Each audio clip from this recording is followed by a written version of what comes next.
Hello my dear students. నిన్న మనం రీసెంట్గా సౌండ్ కోసం చూసాం కదా. సౌండ్లో ఏంటి, అక్కడ సౌండ్ అంటే ఏంటి, అదొక టైప్ ఆఫ్ డిస్టర్బెన్స్ అని. మనం ఏ టైప్స్ ఆఫ్ సౌండ్స్ని వినగలం, కొన్ని సౌండ్స్ని వినలేము, కొన్ని సౌండ్స్ని వినగలము, ఇవన్నీ చెప్పుకున్నాం కదా. అంటే వింటేనా సౌండ్ అంటే అది కాదు, కొన్ని వినలేని ఉన్నాయి, ఇలాంటివన్నీ మన ఎగ్జాంపుల్స్ తెలుసుకున్నాం కదా. నెక్స్ట్ ఇంకా ఏం తెలుసుకున్నాం, ఫార్మ్స్ ఆఫ్ ఎనర్జీ, నెక్స్ట్ ఇవన్నీ ఆల్రెడీ చెప్పాం కదా. సో ఇవన్నీ స్కిప్ చేస్తున్నా అండి. సో సౌండ్ అంటే ఏంటి, అదొక టైప్ ఆఫ్ డిస్టర్బెన్స్ అని, ఇవన్నీ మనం తెలుసుకున్నాం. నెక్స్ట్ చూస్తే అలానే మనకి ఆసిలేషన్స్కి వైబ్రేషన్స్కి డిఫరెన్సెస్ కూడా తెలుసుకున్నాం కదా. వైబ్రేషన్స్ ఆసిలేషన్స్ ఒకేలా ఉంటాయి, కానీ వైబ్రేషన్స్ అనేవి ఫ్రీక్వెన్సీ అంటే ఇంటెన్సిటీ అనేది ఎక్కువ ఉంటుంది, ఆసిలేషన్స్కి అయితే ఇంటెన్సిటీ అనేది తక్కువ ఉంటుంది. ఇవన్నీ ఆల్రెడీ నేర్చుకున్నాం కదా. సో ఈరోజు టాపిక్ ఏంటి అంటే చూడండి, అలానే డయాఫ్రమ్ ఎలా ఓన్గా ఎలా క్రియేట్ చేయొచ్చు, ఇవన్నీ నేర్చుకున్నాం. నెక్స్ట్ ఈరోజు టాపిక్ ఏంటంటే ప్రాపగేషన్ ఆఫ్ సౌండ్ అండి. అయితే సౌండ్ యొక్క ప్రాపగేషన్ ఎలా ఉంటుంది అని చూసుకుందాం. సో ఫస్ట్ ఆఫ్ ఆల్ ఏం తెలుసు, సౌండ్ ఈజ్ ప్రొడ్యూస్డ్ బై, ఎలా అండి, సౌండ్ అనేది దేని వల్ల ప్రొడ్యూస్ అవుతుంది, వైబ్రేషన్స్ వల్లనే కదా. వైబ్రేషన్స్ వల్లనే సౌండ్ అనేది ప్రొడ్యూస్ అవుతుంది, ఇది ఆల్రెడీ క్లాస్లో నేర్చుకున్నాం. నెక్స్ట్ ఇప్పుడు సపోజ్ కాలింగ్ బెల్ ఉందనుకోండి, కాలింగ్ బెల్ ఎలా ఒక టైప్ ఆఫ్ సౌండ్, అంటే దానికి అది మనకి వినాలనిపిస్తుంది. అదే సపోజ్ మస్కిటో వచ్చి పక్కన సౌండ్ చేస్తే ఎలా ఉంటుంది అంటే, కాలింగ్ బెల్ అది ప్లే చేసినప్పుడు కూడా అక్కడ ఒక వైబ్రేషన్ ఒకలా, అది మనం వినాలనిపిస్తుంది. అదే ఇక్కడ మస్కిటోస్ ఇలాంటివి వచ్చి కానీ ఇచ్చేసిన, నెక్స్ట్ లేదు అంటే ఇక్కడ ఇవి ఉంది కదమ్మా డయాఫ్రమ్, దీన్ని జస్ట్ హిట్ చేసినప్పుడు అక్కడ నుంచి వచ్చే వైబ్రేషన్స్, అంటే కొన్ని రకాల వైబ్రేషన్స్ని మనకి వినాలనిపిస్తుంది. కొన్ని సౌండ్స్ సపోజ్ మస్కిటో సౌండ్ని మీకు వినాలనిపిస్తుందా, వినాలనిపించదు కదా. సో ఇలాంటివి కొన్ని మనం వినాలనిపిస్తాయి, కొన్ని వినాలి అని అనిపించవు. సో ఇలా ఇక్కడ చూస్తే ఒక టైప్ ఆఫ్ సౌండ్ మనకి వినిపిస్తుంది, ఇవి చూస్తే ఒక టైప్ ఆఫ్ సౌండ్ మనకి క్రియేట్ చేస్తుంది. అలానే ఇక్కడ కాలింగ్ బెల్ అయితే ఒకలా ఉంటుంది, అంటే కొన్ని సౌండ్స్ని వినాలి అని హాయిగా అనిపిస్తుంది, కొన్ని సౌండ్స్ని వినాలి అని అనిపించదు. సో అసలు ఆ వైబ్రేషన్ అంటే ఏంటి, ఇంత వైబ్రేషన్ అనుకుంటున్నాం. వైబ్రేషన్ అంటే ఏంటి, అదొక టైప్ ఆఫ్ డిస్టర్బెన్సే కదా. వైబ్రేషన్ అంటే ఏంటి, అదొక టైప్ ఆఫ్ డిస్టర్బెన్స్. ఇక్కడ సపోజ్ ఇది వైబ్రేట్ అయిందంటే ఇక్కడ ఏమవుతుంది అంటే, ఇక్కడ ఎయిర్లో చాలా పార్టికల్స్ అనేవి ఉంటాయి కదండి. ఈ ఎయిర్లో పార్టికల్స్ ఉండేటప్పుడు ఈ డిస్టర్బెన్స్ దీనికి క్రియేట్ అవుతుంది, దీని నుండి దీనికి ఇలా ఒకదాని నుండి ఒకదానికి డిస్టర్బెన్స్ అనేది పాస్ అవుతుంది. అలా ఎయిర్లోని మనకి డిస్టర్బెన్స్ అనేది పాస్ అవ్వడం వల్ల మనం సౌండ్ని వినగలమండి.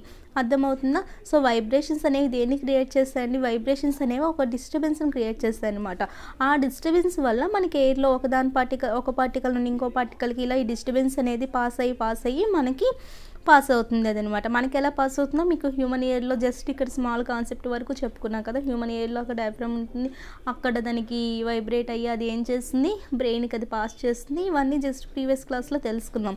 అయితే ఇక్కడ చూడండి, చూసారా ఇక్కడ ఎలా పాస్ అవుతుందమ్మా, ఇక్కడ మనకి డిస్టర్బెన్స్ అనేది ఇక్కడ నుంచి ఇక్కడికి ఇలా పాస్ అయ్యి ఈ హ్యూమన్ ఇయర్కి అది రీచ్ అవుతుంది. సో అలా రీచ్ అవుతుంది కదా. సో ఇక్కడ ఏంటివి, ఇవన్నీ డిస్టర్బెన్స్ కదండి. సో ఇక్కడ మనకి వైబ్రేషన్స్ ఎప్పుడైనా ఎలా ఉంటాయి, అవి జస్ట్ వైబ్రేషన్స్ అనేవి ఎలా ఉంటాయంటే ఇలా ముందుకి వెనక్కి అంటే ఒకసారి ముందుకి ఒకసారి వెనక్కి. వైబ్రేషన్స్ అబ్జర్వ్ చేశారండి, మీరు ప్రాక్టికల్గా ఆలోచించండి. వైబ్రేషన్స్ అనేవి ఎలా ఉంటాయి, ముందుకి వెనక్కి మనకు అవి అనిపిస్తూ ఉంటాయి కదా. సపోజ్ ఇక్కడ ఈ అబ్బాయి ఉన్నాడు, ఈ అబ్బాయి ఏం చేశాడంటే జస్ట్ దీన్ని ఇక్కడ కొట్టాడు. ఏమవుతుంది, డైరెక్ట్గా వచ్చి ఇది పడిపోదు కదండి. లాస్ట్ ఇది ఏది పడుతుంది, ఫస్ట్ ఇది దీన్ని డిస్టర్బ్ చేస్తుంది, ఇది దీన్ని డిస్టర్బ్ చేస్తుంది. అలా ఒక్కొక్క దానికి డిస్టర్బెన్స్ అనేది. సో ఇక్కడ ఎలా అవుతుంది, ఈయన దీనికి డిస్టర్బ్ చేసేటప్పుడు జస్ట్ ఏ సెకండ్, ఇక్కడ ఒకదాని నుండి ఒకదానికి డిస్టర్బెన్స్ అనేది పాస్ అవుతుంది కదా. డిస్టర్బెన్స్ అనేది దీని నుండి దీనికి క్రియేట్ అయ్యి చివరికి ఏమవుతుంది, అది చివరికి పడిపోతుంది కదండి. చివరికి లాస్ట్ వన్ కూడా పడిపోతుంది. అంటే ఇక్కడ ఏమర్థమవుతుంది, డిస్టర్బెన్స్ అనేది ఎయిర్లో ఒక పార్టికల్ నుండి ఒక పార్టికల్కి, ఇంకో పార్టికల్ నుండి ఇంకో పార్టికల్కి ఇలా క్రియేట్ అవుతుంది. సో అలా క్రియేట్ అవుతుంది కదా. సో ఇన్నిసార్లు డిస్టర్బెన్స్ అంటున్నాం కదా. ఆ డిస్టర్బెన్స్ని ఏమంటారంటే వేవ్స్ అంటారండి. అంటే వైబ్రేషన్స్ వల్ల ఇక్కడ డిస్టర్బెన్స్ అనేది క్రియేట్ అవుతుంది. ఆ డిస్టర్బెన్స్ని ఏమంటారు అంటే వేవ్ అంటారనమాట. సో వేవ్ అంటే ఏంటి, అది బేసికలీ దాన్ని ఏమంటారంటే డిస్టర్బెన్స్ అని అంటారండి. అది ఎక్కడ డిస్టర్బెన్స్ క్రియేట్ అవుతుంది, మీడియం అంటే ఏంటది, ఎయిర్లో మనకు ఒక డిస్టర్బెన్స్ అనేది, ఎయిర్లో చాలా పార్టికల్స్ ఉంటాయి కదా. సో ఈ పార్టికల్ నుండి ఈ పార్టికల్కి అలా డిస్టర్బెన్స్ అనేది క్రియేట్ అయ్యి అది అక్కడ ఏమవుతుందంటే వేవ్ అని అంటారండి. సో మనకి ఎయిర్ అంటే మన మీడియంలోని, ఆ ఎయిర్ అనేది ఒక మీడియం అనమాట. సో ఆ మీడియంలోని ఈ వైబ్రేషన్స్ అన్నీ కలిపి ఒక డిస్టర్బెన్స్ని క్రియేట్ చేస్తాయి. దాన్ని ఏమంటారంటే వేవ్ అని అంటారండి. అర్థమైందా. ఇక్కడ నెక్స్ట్ ఏంటి అంటే సపోజ్ చూడండి, ఇప్పుడు కొన్ని ప్రాపర్టీస్ ఉన్నాయండి. ఆ సౌండ్కి కొన్ని ప్రాపర్టీస్ ఏంటి అంటే మనకి ఆల్రెడీ తెలుసు కదా. ఇప్పుడు వైబ్రేషన్స్ అనేవి ఎలా ఉంటాయని చెప్పుకున్నాం. ముందుకి వెనుకకి ముందుకి వెనుకకి ఇలా వస్తూ ఉంటాయి కదా. సో ఇలా ముందుకి వెనుకకి ఇలా వస్తునేటప్పుడు అక్కడ ఏమి అవుతుంది అంటే, సపోజ్ మీరు స్ప్రింగ్ని ఒకసారి ఇమేజిన్ చేసుకోండి. స్ప్రింగ్ ఉంది కదా ఇక్కడ. సపోజ్ జస్ట్ సెకండ్, సపోజ్ ఇక్కడ స్ప్రింగ్ ఉంది. స్ప్రింగ్ని మీరు కంప్రెస్ చేసేటప్పుడు ఎలా ఉంటుంది, ఇలా ఉంటుంది కదా. అదే నార్మల్గా ఉండేటప్పుడు ఎలా ఉంటుంది, ఇలా ఉంటుంది కదా. సో ఇక్కడ స్ప్రింగ్ని కంప్రెస్ చేసేటప్పుడు అది ఎలా ఉంటుంది, మీరు స్ప్రింగ్ని కంప్రెస్ చేసేటప్పుడు ఎలా ఉంటుంది, అది ముందుకు వస్తుంది కదండి, పొజిషన్ ముందుకు వస్తుంది. అదే స్ప్రింగ్ నార్మల్ పొజిషన్ కంటే అది వెనక్కి వస్తుంది కదా. అంటే అది కూడా ఎలా ఉంటుంది, జస్ట్ లైక్ ఏ వైబ్రేషన్ కదా. అంటే ముందుకి వెనుకకి అంతే కదండి. స్ప్రింగ్ని జస్ట్ ఇమేజ్ చేసుకోండి. ఇది మీకు అర్థం కావాలంటే స్ప్రింగ్ని ఇమేజ్ చేసుకోండి. So spring first of all నార్మల్గా ఇలా ఉంది. దాన్ని మీరు కంప్రెస్ చేసేటప్పుడు ఎలా అవుతుంది, అది కొద్దిగా ముందుకు వస్తుంది కదా.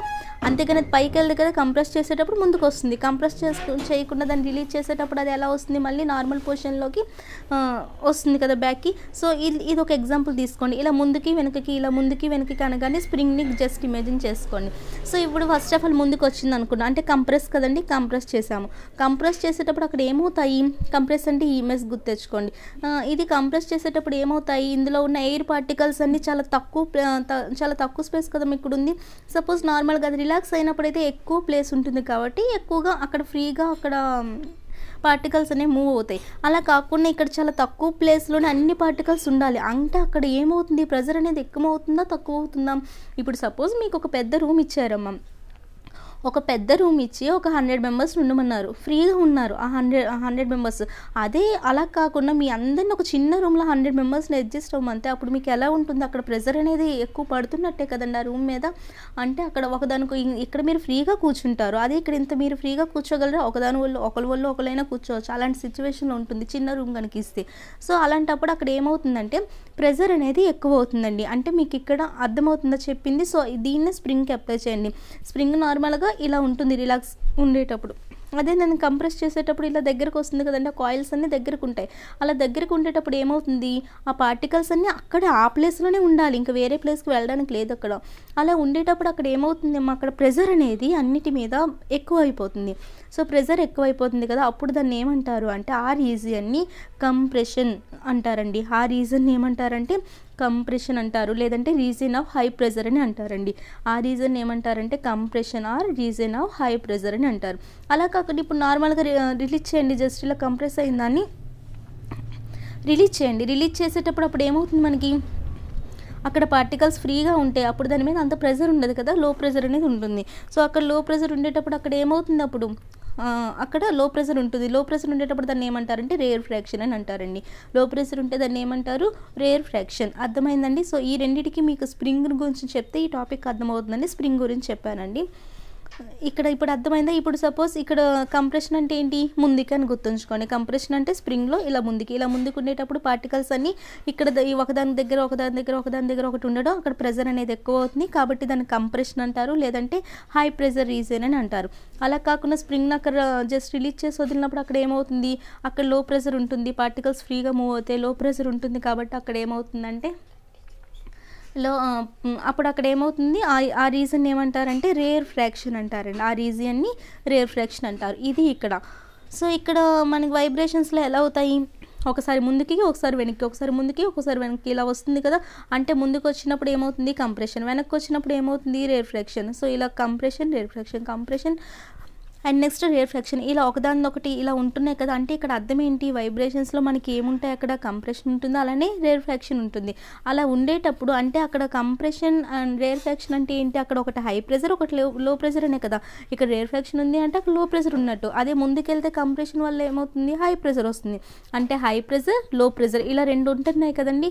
ఇలా రెండు ఉంటున్నాయి కాబట్టి ఈ సౌండ్ వేవ్స్ని ఇంకా ఏమంటారంటే ప్రెజర్ వేవ్స్ అని కూడా అంటారండి. సౌండ్ వేవ్స్ని ఏమంటారు అంటే ఇంకోలా కూడా అనొచ్చు, ప్రెజర్ వేవ్స్ అంటారు. ఎందుకంటే మనకి సౌండ్ వేవ్స్లోని అక్కడ వైబ్రేషన్స్ అనేవి ఉంటాయి. వైబ్రేషన్స్ అనేవి ఉండడం వల్ల అక్కడ ఏమవుతాయి, కంప్రెషన్ ఉంటుంది, రేర్ ఫ్రాక్షన్ ఉంటుంది. అలా ఉండడం వల్ల అక్కడ ఏమవుతుంది, కంప్రెషన్ రేర్ఫెక్షన్ రెండు ఉండడం వల్ల, అంటే అక్కడ హై ప్రెషర్ రీజన్ ఉంటుంది, లో ప్రెషర్ రీజన్ ఉంటుంది కాబట్టి సౌండ్ వేవ్స్ని ఏమంటారండి, ప్రెజర్ వేవ్స్ అని అంటారు. సౌండ్ వేవ్స్ని ప్రెజర్ వేవ్స్ అని కూడా అంటారు. సో ఇక్కడ వరకు తెలుసుకోండి. Next types of waves. వేవ్స్లో ఎన్ని టైప్స్ ఉంటాయి మనకి, 2 టైప్స్ ఉంటాయి, లాంగిట్యూడినల్ అండ్ ట్రాన్స్వర్స్ వేవ్స్. ఏమండి, ఒకటోది ఫస్ట్ వన్ ఏంటి, లాంగిట్యూడినల్, సెకండ్ వన్ ఏంటంటే ట్రాన్స్వర్స్ వేవ్స్. సో లాంగిట్యూడినల్ అంటే సపోజ్ స్ప్రింగ్నే తెలుసుకోండి. జస్ట్ ఇప్పుడు మీకు ఇక్కడ స్ప్రింగ్ ఉంది కదా, స్ప్రింగ్ని ఫస్ట్ జస్ట్ ఇలా పెట్టుకోండి. నెక్స్ట్ ఏం చేస్తారంటే దాన్ని రిలాక్స్ చేసి వదిలేయండి. ఫస్ట్ రిలాక్స్లో ఉండేటప్పుడు మీకు ఇది ఆల్రెడీ చెప్పాను కదా, రిలాక్స్లో ఉండేటప్పుడు ఏమవుతుంది, లో ప్రెషర్ ఉంటుంది, అక్కడ రేర్ఫెక్షన్ అనేది అవుతుంది. రేర్ఫెక్షన్ అంటే అర్థమైంది కదా. రేర్ఫెక్షన్ అంటే అక్కడ ఏంటండి, ఇక్కడ స్ప్రింగ్ని జస్ట్ కంప్రెస్ చేసి ఉంచినప్పుడు ఇలా ఉంటుంది, అదే దాన్ని రిలాక్స్ చేస్తే ఇలా ఉంటుంది. రిలాక్స్ చేసినప్పుడు అక్కడ ఏముంటుంది, పార్టికల్స్ అనేవి నాట్ టైట్లీ ప్యాక్డ్, అంతే కదా. ఇక్కడ పార్టికల్స్ అనేవి చాలా ఫ్రీగా ఉంటాయి, అంటే అక్కడ టైట్గా ఉండవు. అదే కంప్రెషన్లో చూసుకుంటే పార్టికల్స్ అనేవి చాలా టైట్గా ఒకదానికి ఒకటి దగ్గరగా ఉంటాయి. అర్థమైందా. సో ఇదే ఇక్కడ మళ్ళీ చెప్పామండి, రేర్ఫెక్షన్ అంటే అక్కడ పార్టికల్స్ అన్నీ చాలా ఫ్రీగా ఉంటాయి అండ్ అక్కడ లో ప్రెషర్ అనేది ఉంటుంది. అలాగే కంప్రెస్ చేసేటప్పుడు అక్కడ ఏమవుతుంది, హై ప్రెషర్ అవుతుంది, దాన్ని కంప్రెషన్ అంటామని. రేర్ఫెక్షన్, కంప్రెషన్ ఇవన్నీ తెలుసుకున్నాం కదా. నెక్స్ట్ లాంగిట్యూడినల్ వేవ్ కోసం వచ్చేసరికి ఏంటంటే సౌండ్ అనేది చూద్దాం. సౌండ్ అది లాంగిట్యూడినల్ ట్రాన్స్వర్స్ అనేది చూద్దామండి. ఇక్కడ చూద్దాం ఫస్ట్ ఎగ్జాంపుల్స్తోని. సో ఇక్కడ చూడండి, ఇప్పుడు స్ప్రింగ్నే తీసుకున్నాం. ఎందుకు స్ప్రింగ్నే ఇస్తామంటే ఇది ఈజీగా అర్థమయ్యే ఎగ్జాంపుల్ అండి. ఇప్పుడు స్ప్రింగ్ని జస్ట్ ఇలా మీరు ముందుకి తెస్తారు, లేదంటే దాన్ని రిలాక్స్ చేసినప్పుడు ఇలా వెనక్కి వెళ్తుంది, అంతేగాని అది వెర్టికల్ డైరెక్షన్లో వెళ్ళట్లే కదా. స్ప్రింగ్ని జస్ట్ అంటే స్ప్రింగ్ని సపోజ్ మీరు ఇలా నిలబెట్టినా సరే అది జస్ట్ మీరు ముందుకు తేవాలి, కంప్రెస్ చేయాలంటే ఇలా కంప్రెస్ చేస్తాం. అదే జస్ట్ రిలాక్స్ అయితే అదే స్టేజ్లోనే అది జస్ట్ వెనక్కి వెళ్తుంది కదండి, అంటే అక్కడ వెర్టికల్ అనేది ఉండదు. చెప్పింది అర్థమవుతుందమ్మా. ఇక్కడ సపోజ్ స్ప్రింగ్ ఇలా ఫస్ట్ కంప్రెషన్లో ఉంది, నెక్స్ట్ ఇక్కడ రిలాక్స్ స్టేట్లో ఉంది అనుకుందాం. ఇలా ఉండేటప్పుడు ఎలా ఉంటుంది, మనకు స్ప్రింగ్ని మీరు పట్టుకొని చూసేటప్పుడు జస్ట్ మీరు ముందుకు కంప్రెస్ చేయాలి అంటే జస్ట్ అది అక్కడ హారిజాంటల్ డైరెక్షన్లోనే కట్ చేస్తారు, అండ్ అలానే మన హారిజాంటల్ డైరెక్షన్లోనే వెనక్కి వస్తుంది, అంతేకాని హారిజాంటల్లో ముందుకెళ్ళి వెర్టికల్లో వెనక్కి రావడం అలా ఏమి ఉండదు కదా. మీరు ఇలా ముందుకు ప్రెస్ చేశారు, మళ్ళీ అది అలా వెనక్కి వస్తుంది, అంటే అక్కడ ఏ డైరెక్షన్ కనిపిస్తుంది, మనకి హారిజాంటల్ డైరెక్షన్ కనిపిస్తుంది కదా. అలా హారిజాంటల్ డైరెక్షన్లో ఉంటే దాన్ని ఏ వేవ్స్ అంటారంటే లాంగిట్యూడినల్ వేవ్స్ అని అంటారండి. అలా ఉంటే ఏమంటామంటే లాంగిట్యూడినల్ వేవ్స్. ఇప్పుడు సౌండ్ వేవ్స్ అనేవి కూడా ఏమవుతాయంటే లాంగిట్యూడినల్ వేవ్స్ అవుతాయి, ఎందుకంటే అక్కడ వైబ్రేషన్స్ ఉంటాయి కదా. వైబ్రేషన్స్ అనేవి కూడా అంతేనండి, ముందుకి వెనుకకి ఇలా వస్తూ ఉంటాయి అన్నమాట. సో ఇలా ముందుకి వెనుకకి ఇలా వస్తే దాన్ని ఏమంటామంటే లాంగిట్యూడినల్ వేవ్స్ అంటారు. అదే ఇలా పైకి కిందకి వస్తే అది నెక్స్ట్ ట్రాన్స్వర్స్ వేవ్స్లో వస్తుందండి. అంటే లాంగిట్యూడినల్ అంటే మనకి హారిజాంటల్ డైరెక్షన్లో ఉండాలి, అదే ట్రాన్స్వర్స్ అంటే ఎలా ఉండాలనేది నెక్స్ట్ వస్తుంది టాపిక్. సో లాంగిట్యూడినల్ వేవ్స్ కోసం అర్థమైందమ్మా. లాంగిట్యూడినల్ వేవ్స్ అంటే ఎలా ఉంటాయి మనకి, అవి జస్ట్ ముందుకి వెనుకకి అలా ఉంటాయి, లైక్ స్ప్రింగ్ అనమాట. స్ప్రింగ్ని మీరు ఎలా పట్టుకుంటే అదే ముందుకు జరుపుతారో అలానే వెనక జరుపుతారు, అంతే కదండి. స్ప్రింగ్ని జస్ట్ ఇమేజ్ చేసుకోండి. సో సౌండ్లో కూడా అంతే, సౌండ్ వేవ్స్ కూడా అంతే, ముందుకి వెనుకకి ఇలా వస్తాయి. అయితే అందరూ వేవ్స్ అంటే ఇలానే రాస్తారు కదా, వేవ్స్ అంటే ఇలానే చూపిస్తారు, కానీ వేవ్స్ని ఎందుకు ఇలా చూపిస్తారు అనేది మీకు తెలిస్తే కమెంట్ బాక్స్లో చెప్పండి. ఇది నా క్వశ్చన్ ఈరోజుకి మీకు. సో అసలు వేవ్స్ని చాలామంది వేవ్స్ అంటే ఇలానే రాస్తారు, ఎందుకు వేవ్స్ అంటే ఇలా డ్రా చేయొచ్చు కదా, వేవ్స్ అంటే ఇలా ఎందుకు డ్రా చేయరు, ఓన్లీ వేవ్స్ అంటే లేదంటే వేవ్స్ అంటే ఇలా ఎందుకు డ్రా చేయరు, వేవ్స్ని ఓన్లీ ఇలానే ఎందుకు డ్రా చేస్తారనేది మీకు ఈ క్వశ్చన్ తెలిస్తే ఆన్సర్ చేయండి. నెక్స్ట్ ఏంటంటే ట్రాన్స్వర్స్ వేవ్స్. సో మనకి లాంగిట్యూడినల్ వేవ్స్కి ఎగ్జాంపుల్ ఏంటి, sound waves. Next longitudinal transverse waves. Transverse అంటే ఏంటంటే రివర్స్ అండి, పర్పెండిక్యులర్ ఉంటుందన్నమాట. పర్పెండిక్యులర్ ఎలా ఉంటుందనేది చూద్దాం. ఇప్పుడు సపోజ్ ఇక్కడ థ్రెడ్ని కట్టాం కదా, ఈ థ్రెడ్ని కట్టి దాన్ని జస్ట్ మీరు ఇలా చేసినప్పుడు అక్కడ ఎలా కనిపిస్తుంది మీకు ఈ డైరెక్షన్, స్ప్రింగ్లా కనిపిస్తుంది. కానీ అదే స్ప్రింగ్కి అయితే ఇలా పైకి కిందకి రాదు కదా, స్ప్రింగ్కి అయితే ఇలా ముందుకి వెనక్కి అంటే కంప్రెస్ చేస్తే ముందుకు వస్తుంది, దాన్ని రిలాక్స్ చేస్తే వెనక్కి వస్తుంది, అంతేగాని ఇలా వెళ్ళదు కదా. కంప్రెస్ చేసిన జస్ట్ రిలీజ్ చేసినప్పుడు ఇలా కనిపించదు. కానీ అదే థ్రెడ్ని మీరు జస్ట్ ఇలా మీరు ప్లే చేసినప్పుడు అది ఇలా పైకి కిందకి ఇలా కనిపిస్తున్నాయి కదండి. అలా కనిపించినప్పుడు దాన్ని ఏ వేవ్స్ అంటారంటే ట్రాన్స్వర్స్ వేవ్ అని అంటారనమాట. అంటే అక్కడ పెర్పెండిక్యులర్ డైరెక్షన్లో ఉంటుంది. అక్కడ ఈ డైరెక్షన్ ఏంటమ్మా, ఇది పెర్పెండిక్యులర్ డైరెక్షన్ కదా, ఇలా ఉంది అంటే అదే స్ప్రింగ్ చూసుకుంటే ఇలా ముందుకి ఇలా వెనక్కి వస్తుంది, అదే ఈ థ్రెడ్ చూసుకుంటే ఇలా పైకి ఇలా కిందకి అంటే అక్కడ వెర్టికల్ డైరెక్షన్ ఉంది అంటే అక్కడ ట్రాన్స్వర్స్ వేవ్ అని అంటారండి. ట్రాన్స్వర్స్ వేవ్కి ఎగ్జాంపుల్ ఏంటంటే లైట్ అండి. సో దీని గురించి ఇదంతా మీకు సమ్మరీ ఆల్రెడీ మొత్తం చెప్పిందే ఉంటుంది. ఒకసారి చూసుకోండి. కంప్రెషన్ ఏంటి, రేర్ఫెక్షన్ ఏంటి, లాంగిట్యూడినల్ ఏంటి, ట్రాన్స్వర్స్ ఏంటి, సౌండ్ ఏంటి, అసలు వైబ్రేషన్ ఏంటి, డిస్టర్బెన్స్ ఏంటి, ఇవన్నీ ఆల్రెడీ తెలిసినవి ఇక్కడ పెట్టాను. సో ఒకసారి చూసుకోండి. నెక్స్ట్ ఇంకో టాపిక్తో మీ ముందుకు వస్తాను. So all of you take care.